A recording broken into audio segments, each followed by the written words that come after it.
غمزدوں کے لیے رحمت مصطفیٰ وہ سمندر ہے جس کا کنارہ نہیں، حشر کے دن بھی وہ سب کے کام آئیں گے، کون ہے جس نے ان کو پکارا نہیں۔ کیا گڑی ہوگی محشر میں سب انبیاء، امتوں کو نہ دیں گے کوئی آسرا، ہوگی سب کی زباں پہ یہی ایک صدا، مصطفیٰ کے سوا کوئی چارہ نہیں۔ منتظر چشم رحمت کے شاہ و گدا، بے بہا ان کا فیضان جود و عطا، در پہ آئے سوالی نہ جولی برے، میری سرکار کو یہ گوارا نہیں۔ ہو کے وارفتہ جو بھی مدینے گیا، سبز گنبد کو بس دیکھتا رہ گیا، ساری دنیا میں ایسا حسین دلربا دوسرا اور کوئی نظارہ نہیں۔ سب تعریفیں اللہ جل شانہ وحدہ لا شریک کے لیے، جس نے اپنی قدرت کاملہ سے اس کائنات کو حضور نبی کریم صلی اللہ علیہ وآلہ وسلم کے عرفان کی خاطر پیدا فرمایا۔ بے شمار درود حضور نبی کریم صلی اللہ علیہ وآلہ وسلم کی ذات اقدس کی خاطر، جن کی ذات اقدس اس کائنات کی تخلیق کا باعث بنی۔ اللہ جل شانہ کے فضل و کرم سے ہم قرآن مجید کی تفسیر کے سلسلے میں 5 آیتوں کا مطالعہ کر چکے ہیں۔ سورۃ البقرہ کی 5ویں آیت میں پروردگار عالم نے کافروں کے بارے میں بیان فرمایا۔ پہلی جو 5 آیتیں تھیں ان میں مومنوں کی صفات بیان ہوئیں، جن کو قرآن مجید نے ہدایت دی تھی، ان پر قرآن کی ہدایت کا اثر کیا ہوا۔ قرآن مجید سے ہدایت پانے والے مومن، ان کی حالت یہ ہوئی اور یہ ہوتی ہے، بات اس وقت کی بھی کی جا رہی ہے اور آئندہ بھی جن کو قرآن ہدایت دے گا ان کی یہی حالت ہوگی کہ قرآن مجید کی ہدایت سے فیضیاب ہونے والے پہلے نمبر پر اس بات پر ایمان رکھیں گے کہ کوئی بات ہماری عقل میں آئے یا نہ آئے، نظر میں آئے یا نہ آئے، اگر محمد عربی نے فرمایا ہے تو حق ہے، سچ ہے۔ یہ وہ پہلی بات ہے جہاں سے قرآن اپنی ہدایت کا آغاز کرتا ہے۔ قرآن یہ کہتا ہے کہ جن کو ہدایت عطا کی جاتی ہے ان کا پہلا رنگ ان پر یہ چڑھتا ہے۔ پھر اس کے بعد یہ معاملہ ہوتا ہے کہ عملی طور پر ان میں یہ صفت پیدا ہو جاتی ہے کہ انہیں نماز سے محبت ہو جاتی ہے، اور وہ اس قدر نماز کے ساتھ جڑ جاتے ہیں کہ پابندی کے ساتھ، باقاعدگی کے ساتھ اور آداب کے ساتھ نماز ادا کرنے میں مصروف ہو جاتے ہیں۔ تیسری بات ان میں یہ پیدا ہوتی ہے کہ وہ رزق کو اللہ کی عطا سمجھتے ہیں اور پھر اس کے دیے ہوئے رزق میں سے اسی کی راہ میں خرچ کرنے کو سعادت سمجھتے ہیں۔ پھر وہ ناپاک رزق حاصل کرنے کی کوشش نہیں کرتے اور غلط جگہ پر خرچ کرنے کی کوشش نہیں کرتے۔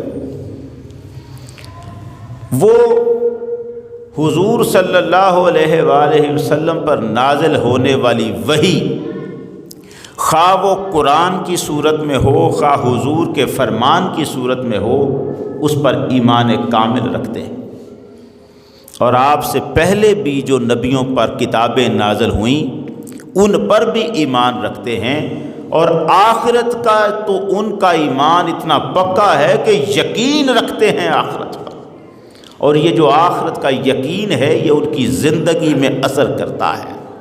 وہ اپنے اعمال کو کرتے وقت آخرت کو پیش نظر رکھتے ہیں، جو بھی کام وہ کرنے لگتے ہیں اس میں ان کے پیش نظر اللہ کی بارگاہ میں جواب دہی کا لمحہ ہوتا ہے۔ ہم جو کرنے لگے ہیں اس کے لیے ہمیں رب کی بارگاہ میں جواب دہ ہونا ہے۔ یہ وہ صفات ہیں پروردگار نے جن سے قرآن کا آغاز فرمایا ہے۔ قرآن کہتا ہے کہ جن کو قرآن ہدایت دیتا ہے ان پر پہلے نمبر پر یہ رنگ چڑھ جاتا ہے، اور پھر قرآن کہتا ہے اولئک علی ھدی من ربہم واولئک ھم المفلحون۔ یہ جو لوگ ہیں جن کی نشانیاں بتائی ہیں، یہ ہیں جو اپنے رب کی طرف سے ہدایت پر ہیں، اور یہی ہیں جو کامیاب ہونے والے ہیں۔ اصل کامیابی ان کو ملے گی۔ وہ جو جہنم سے آزادی ہے، اللہ کی رضا کو حاصل کرنا ہے، جنت میں پہنچ جانا ہے، یہ کامیابی ان لوگوں کا مقدر ہے جنہیں قرآن نے ہدایت دے کر اس رنگ میں رنگ دیا۔ اب قرآن مجید اس سے آگے چلتا ہے اور بات کرتا ہے ان لوگوں کی جنہوں نے قرآن کی ہدایت سے فائدہ نہیں اٹھایا۔ قرآن کا بادل برسا، زوردار بارش ہوئی، مگر یہ لوگ اپنے اپنے تعصب کی ضد کی چھتریاں لے کر، چھپر بنا کر الگ بیٹھے رہے، اور انہوں نے قرآن کی بارش سے چند قطرے بھی حاصل نہیں کیے۔ ہدایت آئی مگر ان لوگوں نے اسے قبول کرنے سے انکار کر دیا۔ قرآن کہتا ہے اعوذ باللہ من الشیطان الرجیم ان الذین کفروا سواء علیہم اانذرتہم ام لم تنذرہم لا یؤمنون۔ وہ لوگ جن کی قسمت میں کفر ہے، یہ کمال درجے کا ترجمہ کیا ہے اعلی حضرت نے۔ ایک وہ ہے جو آج کافر ہے، کل ہو سکتا ہے ہدایت ربانی کے تحت وہ اسلام میں آ جائے، مگر کچھ وہ لوگ ہیں جن کی قسمت میں کفر ہے۔ اب سوال یہ ہے کہ قسمت میں تو کفر نہیں لکھتا اللہ یوں تو نہیں کرتا کہ خود سے کچھ لوگوں کو مسلمان اور کچھ لوگوں کو کافر قسمت بنا دے ان کی۔ یہ ترجمہ جو اعلیٰ حضرت نے کیا ہے، یہ کیوں کیا ہے؟ اس کا پتہ چلتا ہے جب ہم اس سے اگلی آیت پر جاتے ہیں تو پھر پتہ چلتا ہے کہ یہ ترجمہ قسمت میں کفر کا کیا ہے۔ میں اس کا پہلے وہ ترجمہ کر رہا ہوں جو آسان سادہ تھا، اس کو دیکھیں۔ ترجمہ یوں بنتا ہے کہ بے شک جو لوگ کافر ہیں، ان الذین کفروا، جنہوں نے کفر کیا، سواء علیہم اانذرتہم ام لم تنذرہم، اے محمد صلی اللہ علیہ وسلم آپ انہیں ڈرائیں یا نہ ڈرائیں برابر ہے۔ لا یؤمنون، یہ ایمان نہیں لائیں گے۔ سوال یہ پیدا ہوتا ہے کہ اللہ اس آیت میں کہتا ہے کہ کافروں کو ڈرایا جائے اللہ کے عذاب سے، غضب سے، ناراضگی سے، یا نہ ڈرایا جائے، ان کو دین سمجھایا جائے یا نہ سمجھایا جائے، وہ ایمان نہیں لائیں گے۔ اگر یہ بات عام قاعدہ ہو تو پھر ہم یہ دیکھتے ہیں کہ کافر تو ایمان لائے۔ کافروں نے اس آیت کے نازل ہونے کے بعد چاہیے تھا کوئی کافر ایمان نہ لاتا، لیکن کافر تو بہت سارے ایمان لائے، جن کے بارے میں خود قرآن کہتا ہے وَرَأَيْتَ النَّاسَ يَدْخُلُونَ فِي دِينِ اللَّهِ أَفْوَاجًا، تم دیکھو گے لوگوں کو فوج در فوج دین میں داخل ہو رہے۔ وہ جو دین میں داخل ہو رہے تھے وہ کون تھے؟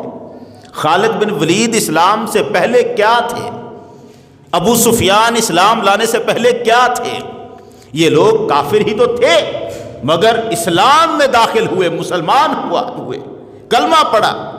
اب جب یہ کافر تھے اور مسلمان ہوئے ہیں، قرآن اس آیت میں اگر کہہ رہا ہو کہ کافر ایمان نہیں لائیں گے تو پھر لازم تھا کہ کوئی بھی کافر کبھی بھی ایمان نہ لاتا۔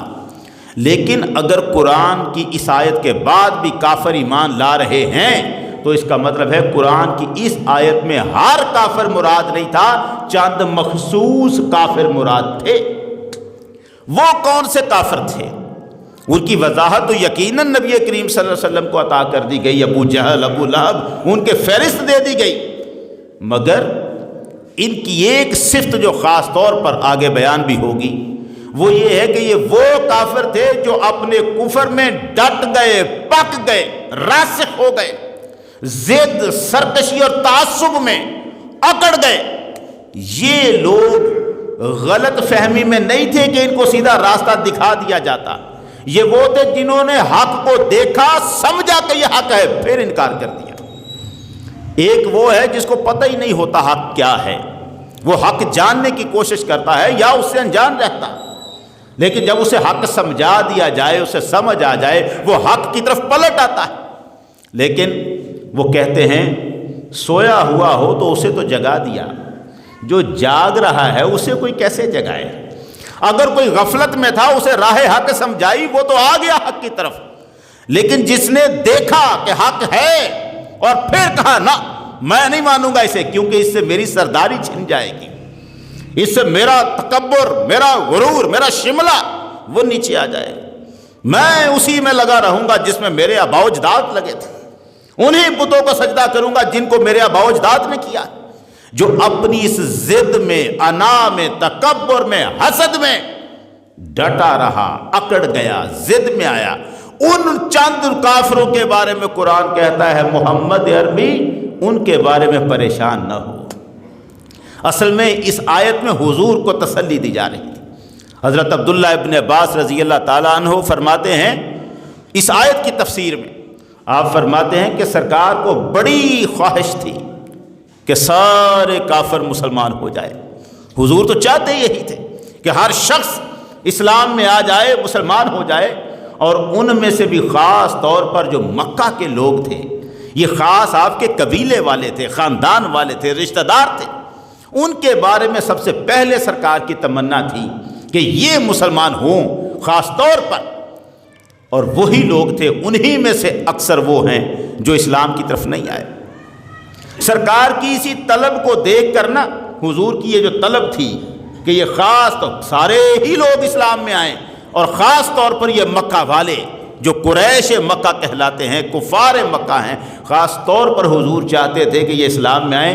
آپ کی اس چاہت کو دیکھ کر حضرت بلال رضی اللہ تعالیٰ عنہ نے زندگی کا ایک معمول بنا رکھا تھا۔ وہ جب بھی فجر کی اذان دینے کے لیے مسجد کے ساتھ ایک بی بی کا گھر تھا، ایک بڑھیا کا گھر تھا اونچا، اس گھر کی چھت پر کھڑے ہو کر اذان دیا کرتے تھے فجر کی حضرت بلال رضی اللہ تعالیٰ عنہ۔ مائک سپیکر تو نہیں تھے، مدینے پورے میں آواز چلی جائے اس کے لیے حضرت بلال رضی اللہ تعالیٰ عنہ نے مسجد نبوی کے ساتھ جڑا ہوا ایک بڑھیا کا اونچا گھر، اس کی چھت پر کھڑے ہو کے آپ نے اذان دینی ہوتی تھی، اور آپ کا طریقہ یہ ہوتا تھا کہ پو پھٹنے سے پہلے ہی وہاں جا کر بیٹھ جاتے، اذان کے وقت سے پہلے بیٹھ جاتے، مشرق کی طرف منہ کر کے نظر رکھتے، اور جب ان کو پتہ چل جاتا، انہوں نے گھڑی پر ٹائم تو نہیں دیکھنا تھا، گھڑیاں تو تھی ہی نہیں، یہ سہولت تو آج کے زمانے میں، انہوں نے تو پو پھٹنے کا منظر دیکھنا ہے، اس سے انہوں نے اذان کے وقت کا اندازہ کرنا ہے۔ وہ ستاروں کو دیکھ کر اوقات کا اندازہ کرتے تھے، مشرق کی طرف منہ کر کے حضرت بلال بیٹھ جایا کرتے تھے، اور جب وہ سمجھتے تھے کہ اب اذان کا وقت ہوا، اٹھ کے کھڑے ہوتے تھے، انگڑائی لیتے تھے، اپنے جسم سے نیند کے اثرات کو دور کرتے تھے۔ یہ ایک آدھ دفعہ کا کام نہیں بتا رہا، زندگی بھر ان کا یہی معمول رہا ہے۔ حضرت بلال اپنے جسم کو انگڑائی لے کے انہوں نے اپنی نیند کو دور کرنا ہے، اور کھڑے ہو کر اب لگے ہیں اذان دینے فجر کی۔ اذان فجر کی جو بلال کی اذان ہے کائنات میں مشہور ہے، حضرت بلال اذان دینے سے پہلے ایک دعا مانگا کرتے تھے، ہر روز مانگا کرتے تھے، اور دعا کیا تھی؟ اللہم انی احمدک واستعینک علی قریش ان یقیموا دینک، پروردگارہ میں تیری حمد کرتا ہوں اور تجھ سے مدد مانگتا ہوں کہ یہ جو مکہ کے قریشی لوگ ہیں نا، ان کو مسلمان کر دے۔ وہ جانتے تھے محمد عربی کو کتنی طلب ہے ان کے مسلمان ہونے کی۔ حضور کی اس چاہت کے لیے حضرت بلال کا روز کا یہ معمول تھا۔ بڑھیا جس کی چھت پر کھڑے ہو کے وہ یہ اذان دیا کرتے تھے، سنن ابو داؤد کی روایت ہے، وہ کہہ دیا اللہ کی قسم ساری زندگی بلال نے ایک رات بھی یہ دعا مانگنا نہیں چھوڑا ہوا۔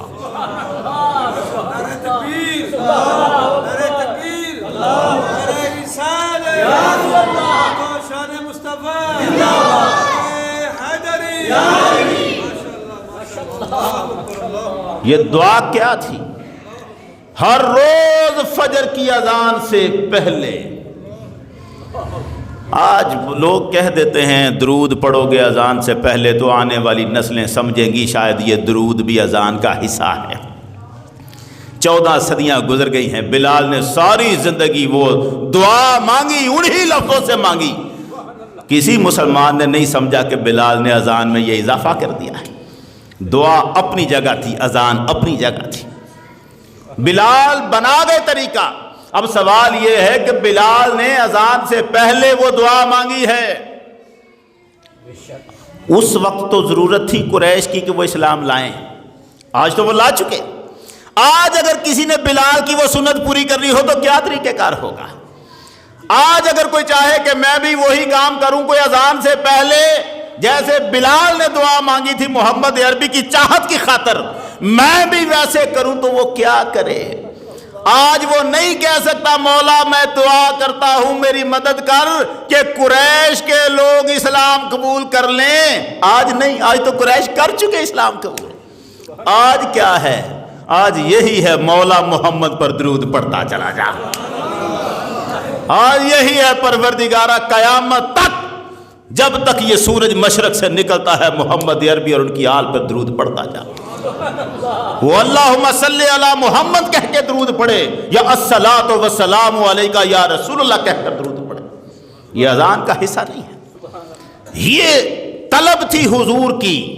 ابن عباس رضی اللہ تعالیٰ عنہ فرماتے ہیں حضور کی یہ جو طلب تھی اس پر اللہ نے تسلی دی حضور کو، محمد عربی یہ جو تیرے دل کی چاہت ہے کہ سارے ہی کافر اسلام لے آئیں، جو کفر میں پک گئے ہیں، ضد پہ اڑ گئے ہیں، ان کے بارے میں فیصلہ ہو چکا ہے یہ ایمان نہیں لانے والے۔ چونکہ ان کے بارے میں فیصلہ ہو چکا ہے اور رب کے فیصلے کو کہتے ہیں قسمت۔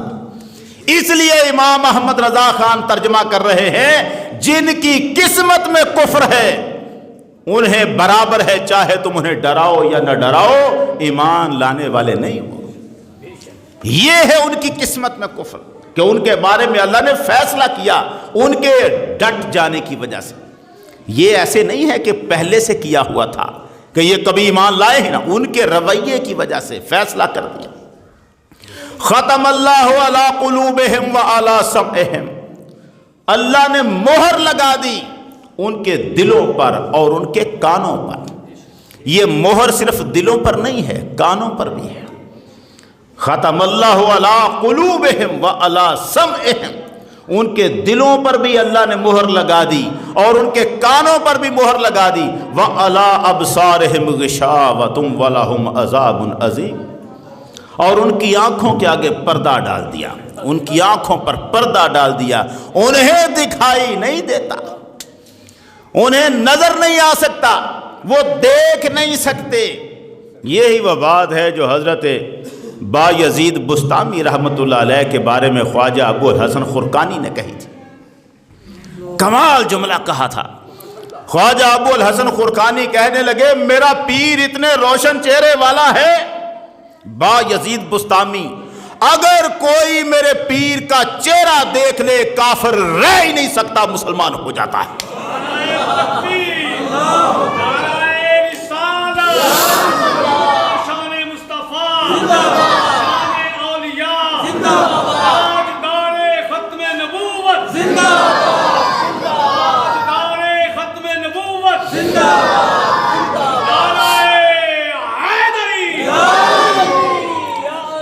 اگر کوئی میرے پیر کا چہرہ دیکھ لیتا کافر رہ ہی نہیں سکتا تھا، مسلمان ہو جاتا۔ لوگوں نے کہا حضرت کیا کہہ رہے ہیں، یہ کیا بات کر رہے ہیں؟ ابو جہل نے محمد عربی کا چہرہ دیکھا کافر رہ گیا، ابو لہب نے محمد عربی کا چہرہ دیکھا کافر رہ گیا۔ بڑے بڑے کافروں نے محمد عربی کا چہرہ دیکھا، جس کے چہرے کی رب قسمیں کھاتا ہے، وہ چہرہ دیکھا، وہ مسلمان نہ ہوئے۔ آپ کے پیر کا اتنا کیسے مقام ہے کہ ان کو دیکھے کوئی تو کافر نہیں رہ سکتا؟ کیا بات کر رہے ہیں آپ؟ بات میں وزن تھا۔ انہوں نے کہا حضور کے چہرے کو دیکھا لوگ کافر رہ گئے، آپ کے پیر میں ایسا کیا ہے کہ اس کو دیکھ کر کوئی کافر نہیں رہ سکتا؟ سوال بڑا تھا۔ لیکن جواب بھی ابو الحسن خرقانی دے رہا ہے، وہ جسے سلطان محمود غزنوی بھی اپنا مرشد مانتا ہے۔ ابو الحسن خرقانی فرمانے لگے تو نے قرآن نہیں پڑھا؟ کہنے لگا قرآن میں نے پڑھا ہے قرآن۔ فرمانے لگے تو نے قرآن میں نہیں پڑھا فَهُمْ لَا يُبْصِرُونَ، ان کافروں کو دکھائی نہیں دیتا؟ تو نے قرآن میں نہیں پڑھا عَلَىٰ أَبْصَارِهِمْ غِشَاوَةٌ، ان کی آنکھوں پر پردہ ڈال رکھا ہے رب نے، اور انہوں نے محمد کا چہرہ دیکھا ہی نہیں، ان کو نظر ہی نہیں آیا۔ جن کو قرآن کہتا ہے دکھائی نہیں دیتا، ان کو دکھائی کیسے دے سکتا تھا؟ جس نے محمد کے چہرے کو دیکھا ہے اسے تو دنیا صحابی کہتی ہے۔ دیکھنے میں فرق ہوتا ہے، دیکھنے میں فرق، نظر تو سب کو بظاہر منظر تو نظر آ رہا ہوتا ہے، دیکھنے والی آنکھ وہ کیا ہے، وہ کیسے ہے؟ انگریزی والوں نے کہا ویژن از فار دا بیہولڈر، منظر جو ہوتا ہے وہ تو دیکھنے والے کے لیے ہوتا ہے، دیکھنے والا کس نگاہ سے دیکھتا ہے، دیکھنے والا کس نگاہ سے دیکھتا ہے اسے تو وہی نظر آئے گا۔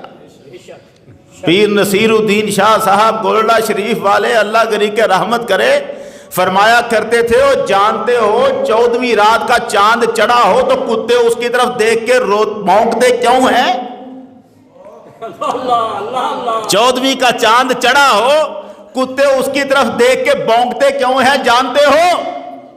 لوگ مجمع میں بیٹھے تھے، فرمانے لگے یہ کتا سمجھتا ہے روٹی آسمان پر لگی ہوئی ہے، گول رنگ کا چاند اسے روٹی نظر آتا ہے، اسے دیکھ کے بھونکتا ہے مجھے کیوں نہیں مل جاتی۔ اب کتے کو تو ہر جگہ روٹی کا فکر ہے، اس کے دیکھنے کی نظر اور ہے، اور جو مومن دیکھے گا اس کی نظر اور ہے۔ ہارون الرشید اگر اپنی بیوی کو کہتا ہے کہ اس چاند سے بھی کوئی خوبصورت ہے اور وہ کہتی ہے کہ میں ہوں، تو کہتا ہے تو نے کفر کیا، اتنا حسین چاند اللہ نے بنایا اور تو کہتی ہے تو اس سے زیادہ خوبصورت ہے، ثابت کر ورنہ میں تجھے طلاق دے دوں گا۔ اور اس کی گواہی کے لیے بعض روایتوں میں قتل تک کی دھمکیاں۔ بہلول دانا کو لایا گیا تھا دربار میں، آخر میں اس ہارون الرشید کی بیوی نے اپنی گواہی اس سے لی، کہا ہارون نے ثابت کر کہ یہ میری بیوی چاند سے زیادہ خوبصورت ہے۔ ساری دنیا میں چاند ہی سب سے خوبصورت ہوتا ہے، یہاں تک کہ کوئی جس سے محبت کرے اس کے چہرے کو چاند سے تشبیہ دیا کرتا ہے، چاند سب سے زیادہ خوبصورت ہے، بیوی کہتی ہے میں زیادہ خوبصورت ہوں، کیسے ثابت ہوگا؟ تو بہلول دانا نے قرآن کی آیتیں پڑھی تھی، وَالتِّينِ وَالزَّيْتُونِ وَطُورِ سِينِينَ وَهَذَا الْبَلَدِ الْأَمِينِ لَقَدْ خَلَقْنَا الْإِنسَانَ فِي أَحْسَنِ تَقْوِيمٍ۔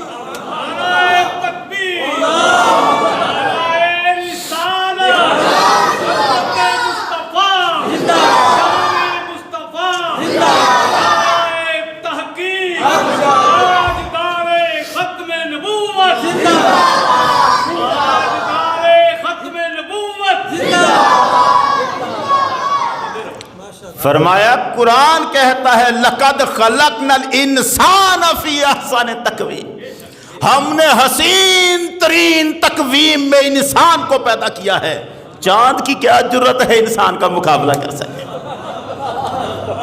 قرآن سے ثابت کیا، یہ نظر ہے، دیکھنے والی نظر ہے، کیسے دیکھ رہا؟ کمال یہ ہے کہ دیکھنے والا کون ہے؟ ابو جہل نے دیکھا محمد عربی کو، دیکھنے کی نظر کا فرق تھا، ابو بکر کی نظر سے دیکھتا تو پتا چلتا محمد کون ہے۔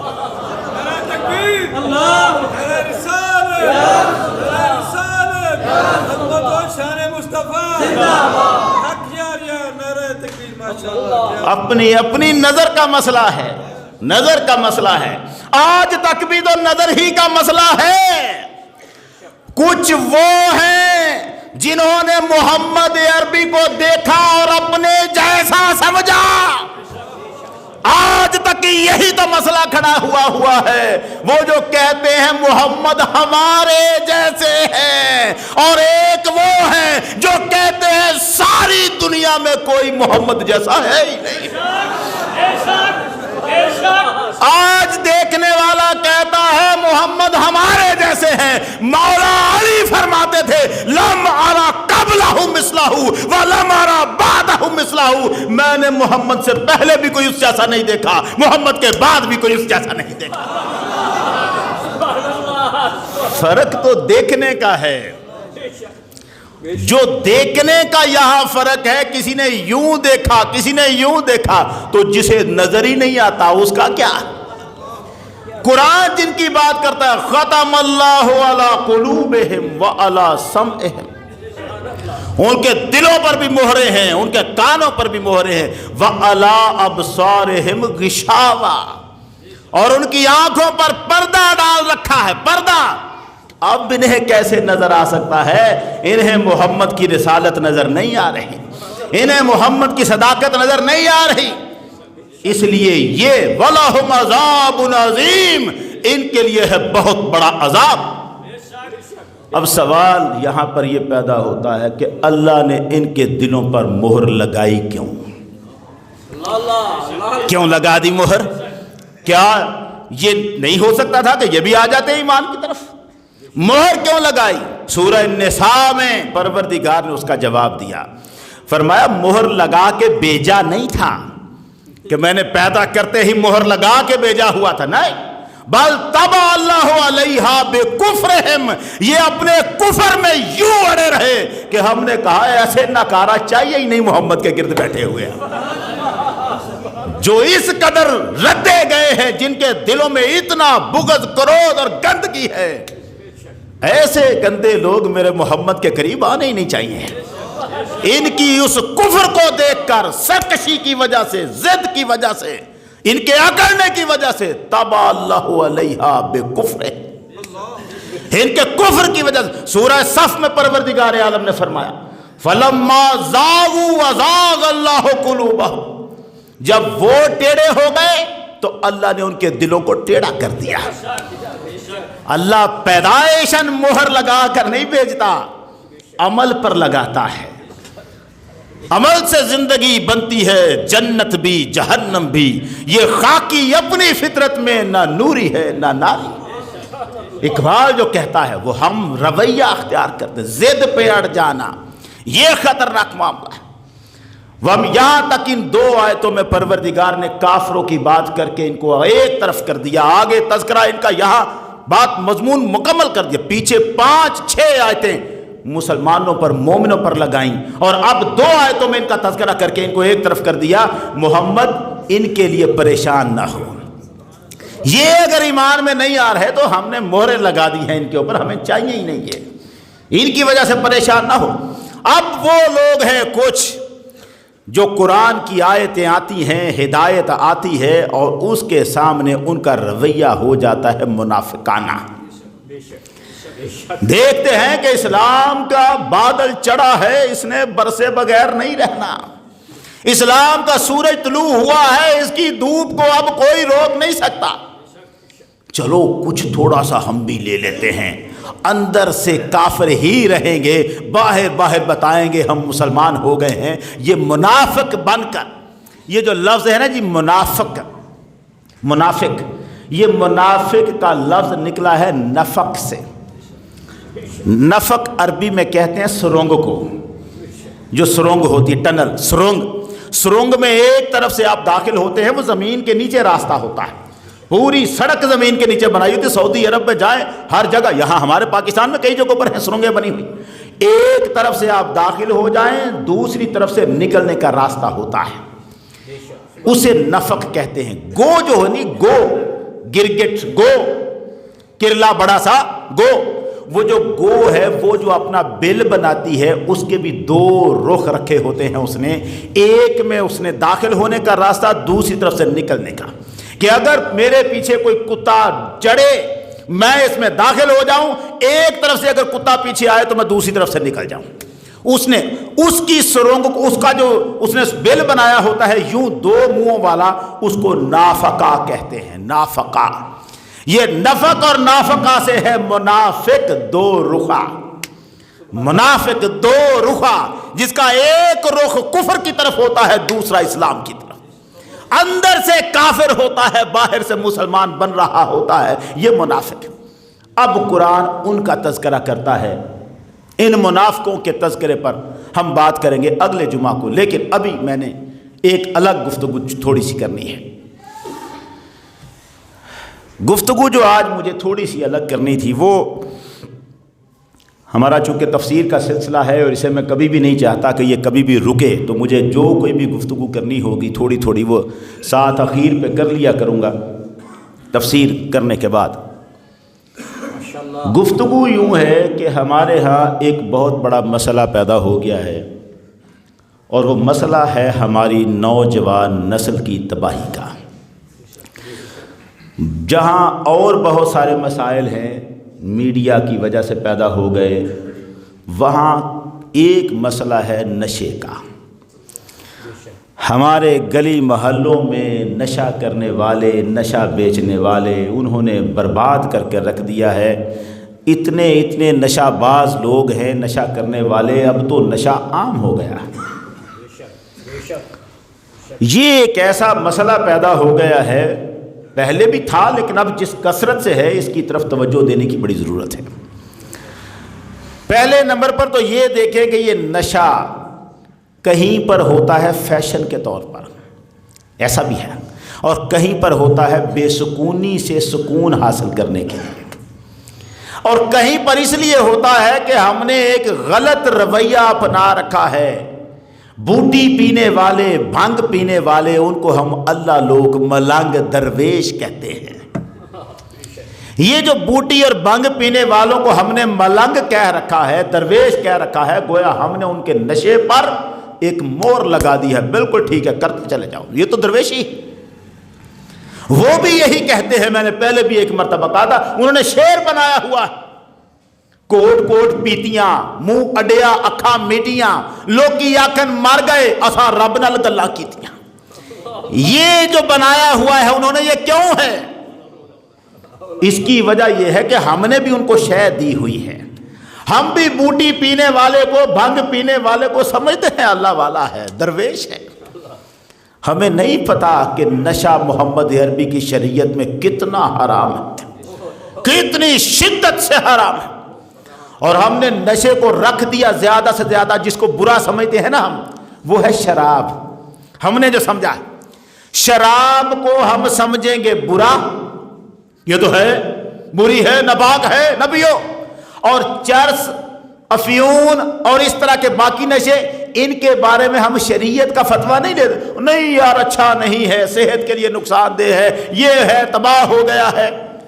کتنا بڑا گناہ ہے، اس کی طرف ہمارا دھیان نہیں ہے۔ ہم نے کہا، کچھ لوگوں نے یہ بھی کہا، قرآن میں صرف شراب کا ذکر ہے، باقی کسی نشے کا ذکر نہیں ہے۔ یہ جہالت ہے ہماری۔ یہاں کھڑے ہیں ہم کہ ہم نے قرآن میں بیان کیے ہوئے لفظ کو صرف شراب تک رکھا۔ انما الخمر والمیسر والانصاب والازلام رجس من عمل الشیطان فاجتنبوہ، ان میں جتنی چیزوں کو بیان کیا سب سے پہلے لفظ استعمال کیا خمر، جس کا مطلب ہم نے ترجمہ لکھا ہوا ہے شراب، اس کا ایک ترجمہ شراب بھی ہے، مگر قرآن کی آیتوں کی تشریح محمد عربی کے فرمان سے کرنی ہوتی ہے۔ حضور نے اسے صرف شراب تک نہیں رکھا، آقا نے فرمایا کل مسکر خمر وکل خمر حرام، ہر نشہ دینے والی چیز خمر ہے اور ہر خمر حرام ہے۔ ہر نشہ دینے والی چیز، وہ پاؤڈر ہو، افیون ہو، چرس ہو، بھنگ ہو، کچھ ہو، ہر نشہ دینے والی چیز، صرف شراب نہیں۔ قرآن نے جس کی مذمت کی تھی وہ لفظ خمر تھا، حضور نے اسے خمر کی وضاحت کرتے ہوئے سرکار نے فرمایا ہر نشہ دینے والی چیز خمر ہے اور ہر خمر حرام ہے، اور اتنی حرام ہے، اتنی حرام ہے، اللہ نے وعدہ کر لیا ہے یہ، ان اللہ عہد لمن یشرب الخمر، جو کوئی بھی خمر پیے گا یعنی نشے کی کوئی چیز بھی لے گا، اللہ نے وعدہ کیا ہے ان یسقیہ من طینۃ الخبال، اسے طینۃ الخبال سے پلائے گا۔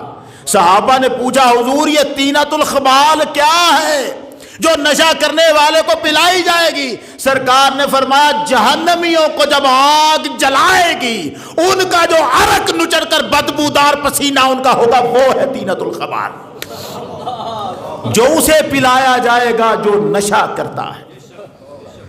ہم نے صرف اور فیشن بنا دیا، ہمارے ٹی ویوں میں ڈرامے چل رہے ہیں جہاں فیشن کے طور پر شرابیں چل رہی، شراب نشے کی مختلف چیزیں ہماری عام دکانوں سے مل جاتی، نام بدلے ہوئے ہیں، کہیں گٹکا کہیں مانک چند اس کے نام رکھے ہوئے ہیں۔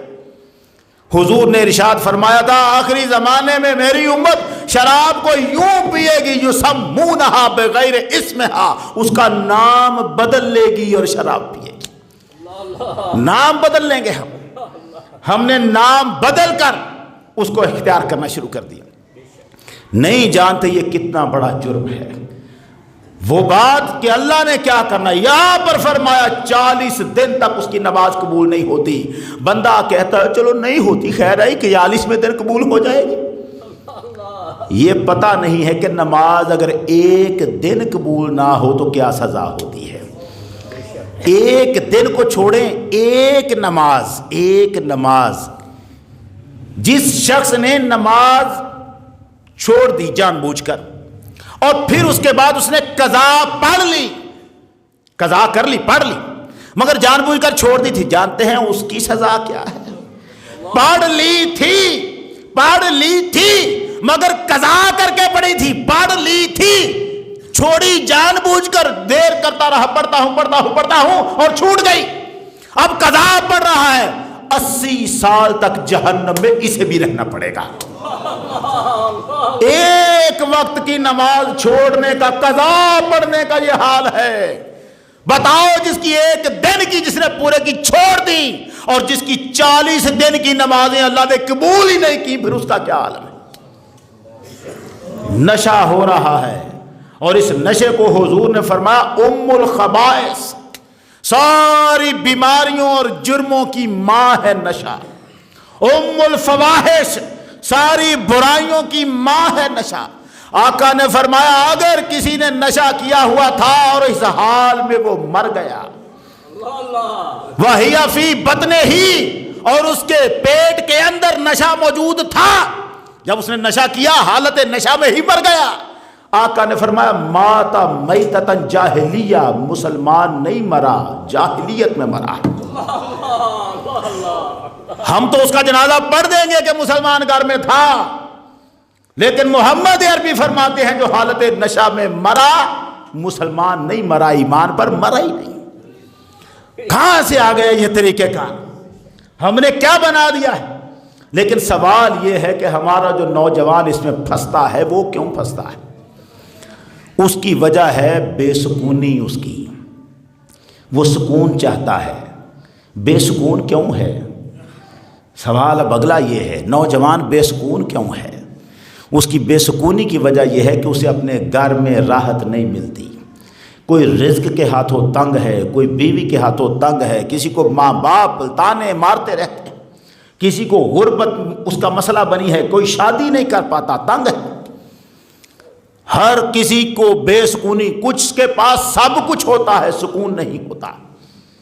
یہاں بڑا مشہور ہوا تھا، کسی نے بڑی کوٹھی بنائی اور باہر لکھا سکون کہیں نہیں، اور اس کے مقابلے میں پھر ان کے سامنے ایک گھر بنایا گیا اور انہوں نے لکھا سکون صرف اللہ کے ذکر میں ہے اللہ کے ذکر میں، مگر یوں نہیں ہے کہ اللہ اللہ اللہ اللہ اللہ کرتا رہے اور اسے سکون ملے، یوں نہیں، اس کا ایک مطلب ہے، اللہ کا ذکر کس طرح سے کیا جائے کہ سکون ملے۔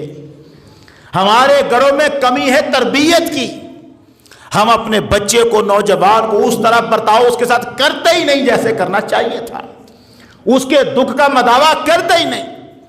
ہمارا نوجوان اگر 50-45 سال کی عمر کو پہنچ گیا ہے اور اس کی شادی کے اسباب اس کے گھر والے نہیں کر رہے، کیا کرے وہ؟ کہیں تو بھٹکے گا. اس کے بھٹکنے کی ذمہ داری، مجبوریاں معذوریاں الگ ہیں، ہماری بنائی ہوئی ہیں، ان کے حل ہیں، مگر کوئی حل سیکھنے کی طرف نہیں جاتا. ہم نے تربیت ماحول چھوڑ دیا ہے، اسلام کا ماحول. ہمیں دولت نہیں ملتی. میں کہتا ہوں، ڈنکے کی چوٹ پہ کہا کرتا ہوں، محمد عربی کا فرمایا کبھی غلط نہیں ہو سکتا. وہ حضور کے پاس سامنے بندہ بیٹھا ہے اور پریشان ہے. آقا نے پوچھا کیا بات ہے، بڑے مغموم نظر آ رہے ہو؟ کہا حضور قرضوں میں پھنس گیا ہوں، غربت نے تنگ کر رکھا ہے. فرمایا اچھا، کہاں غافل ہو اس تسبیح سے جو فرشتوں کی ہے؟ میں تجھے تسبیح سکھاتا ہوں، پڑھ، دنیا ذلیل ہو کر تیرے قدموں میں آ کے گر جائے. اور پھر اسے سرکار نے بتائی، اس نے پڑھی، اور وہ کہتا ہے چاند دن نہیں گزرے تھے کہ دنیا میرے قدموں میں ذلیل ہو کے آنا شروع ہو چکی ہوئی تھی. ہم بتاتے ہیں، لوگوں کو بتاتے ہیں، یار یہ اتنا جملہ ہے، کیا ہے وہ لفظ؟ سبحان اللہ و بحمدہ، سبحان اللہ العظیم و بحمدہ، استغفر اللہ. اتنا ہی تو جملہ ہے، 100 بار تو پڑھنا ہے فجر کے بعد. لیکن مسئلہ کیا ہے؟ ایک شرط رکھی تھی میں نے، جب بھی بتاتا ہوں لوگ کہتے ہیں ورد وظیفے ہم کرتے ہیں اثر نہیں کرتے. میں نے کہا تھا صرف 3 باتوں پہ عمل کرنا ہے، نہ کسی کے خلاف بولنا ہے، نہ کسی کے خلاف سوچنا ہے، نہ کسی کے خلاف سننا ہے. کہا تھا صرف 3 باتوں پہ عمل کر لو. اللہ کے رسول کا بتایا کوئی وظیفہ پڑھ کے پھر آؤ. ہم نے پڑھا تھا، ہم پہ اثر نہیں ہوا، میں مجرم بن کے کھڑا ہو جاؤں. کیا کر رہے ہیں؟ محمد عربی کا فرمان ہم نے تو آزما کے دیکھے ہیں، آزما کے. یہ غیبی خزانوں کے روز دروازے کھول جاتے ہیں بندے پر. پڑھ کے دیکھیں.